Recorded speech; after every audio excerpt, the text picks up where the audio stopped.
ఆంధ్రప్రదేశ్ రాజకీయాల్లో సంచలనం రేపింది వైఎస్ వివేకానందరెడ్డి హత్య. ఈ కేసు 6 సంవత్సరాలు గడిచినా ఇప్పటికీ దోషులెవరో తేలలేదు. వైఎస్ వివేకానందరెడ్డి 2019 మార్చి 15న కడప జిల్లా పులివెందుల్లోని తన నివాసంలోని దారుణంగా హత్యకు గురయ్యారు. ఈ కేసులో నిందితులు బెయిల్పై బయట తిరుగుతుండగా వివేక కుమార్తె డాక్టర్ సునీత న్యాయం కోసం కడప నుంచి ఢిల్లీ వరకు ఒంటరి పోరాటం సాగించారు. తాజాగా ఆమె చేసిన వ్యాఖ్యలు సంచలనం కలిగిస్తున్నాయి. తాజాగా జిల్లా ఎస్పీతో జరిగిన సమావేశం, బీజేపీ ఎమ్మెల్యే ఆదినారాయణ రెడ్డితో భేటీ ఈ కేసు మళ్లీ చర్చనీయాంశంగా మారాయి.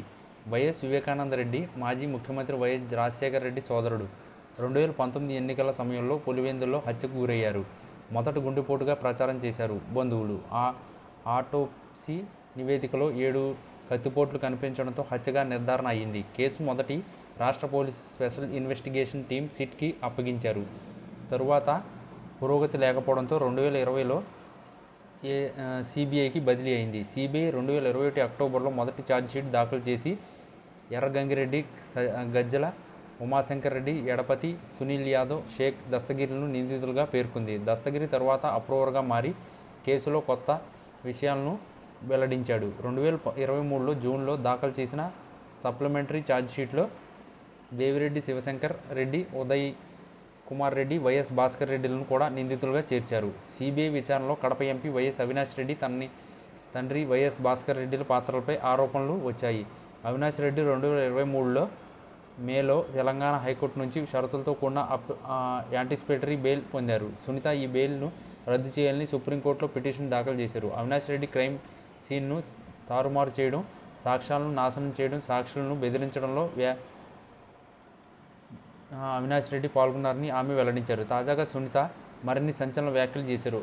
వివేక హత్య జరిగిన రోజు అవినాష్ రెడ్డి తన వద్దకు ఒక లేఖ తీసుకొచ్చి ఆదినారాయణ రెడ్డి, సతీష్ రెడ్డి, బీటెక్ రవిలు ఈ హత్య చేశారని సంతకం చేయాలని కోరారని, కానీ ఆ లేఖ చదివిన తర్వాత తాను సంతకం చేయలేదని వెల్లడించారు.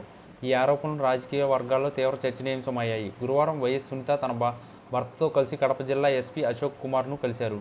వివేక హత్య కేసులో తాజా పరిణామాలపై చర్చించినట్లు సమాచారం. పులివెందుల్లో జడ్పీటీసీ ఉప ఎన్నికల సందర్భంగా ఉద్రిక్త నేపథ్యంలో ఆమె తన బంధువులు సురేష్పై జరిగిన దాన్ని ప్రస్తావిస్తూ అవినాష్ రెడ్డి అనుచరులు దాడి చేశారని ఆరోపించారు. ఆమె ఈ కేసులో న్యాయం కోసం 6 సంవత్సరాలుగా పోరాడుతున్నారని, నిందితులకు ఇంకా శిక్ష పడలేదని విచారణ వ్యక్తం చేశారు. సాక్షులు రక్షణ విచారణను వేగవంతం చేయాలని ఎస్పీని కోరినట్టు తెలిపారు. ఇవాళ బీజేపీ జమ్మలమడుగు ఎమ్మెల్యే ఆదినారాయణ రెడ్డి పులివెందుల్లో సునీత కుటుంబ సభ్యులను కలిశారు. ఈ భేటీ కేసును సంబంధించిన రాజకీయ వ్యక్తిగత కోణాలను మరింత ఆసక్తికరంగా మారింది. ముఖ్యంగా సునీత గతంలో ఆదినారాయణ రెడ్డిపై చేసిన ఆరోపణల నేపథ్యంలో ఈ భేటీ చర్చనీయాంశంగా మారింది. ఈ సమావేశంలో ఏం చర్చించారనే వివరాలు ఇంకా బయటకు రాలేదు. కానీ ఇది కేసు విచారణపై కొత్త ఒత్తిడిని తీసుకొచ్చే అవకాశం ఉంది. ఈ కేసు ఆంధ్రప్రదేశ్ రాజకీయాల్లో తీవ్ర వివాదాస్పదంగా మారింది. వైఎస్ఆర్సీపీ అధినేత జగన్మోహన్ రెడ్డి హయాంలో విచారణలో పురోగతి లేకపోవడంపై సునీత తీవ్ర విమర్శలు చేశారు. అవినాష్ రెడ్డిని జగన్ కాపాడుతున్నారని, సిబిఐ విచారణను అడ్డుకుంటున్నారని ఆరోపించారు. కూటమి ప్రభుత్వం అధికారంలోకి వచ్చిన తర్వాత కూడా సిబిఐ విచారణలో గణనీయమైన పురోగతి కనిపించకపోవడంతో సునీత నిరాశ వ్యక్తం చేశారు.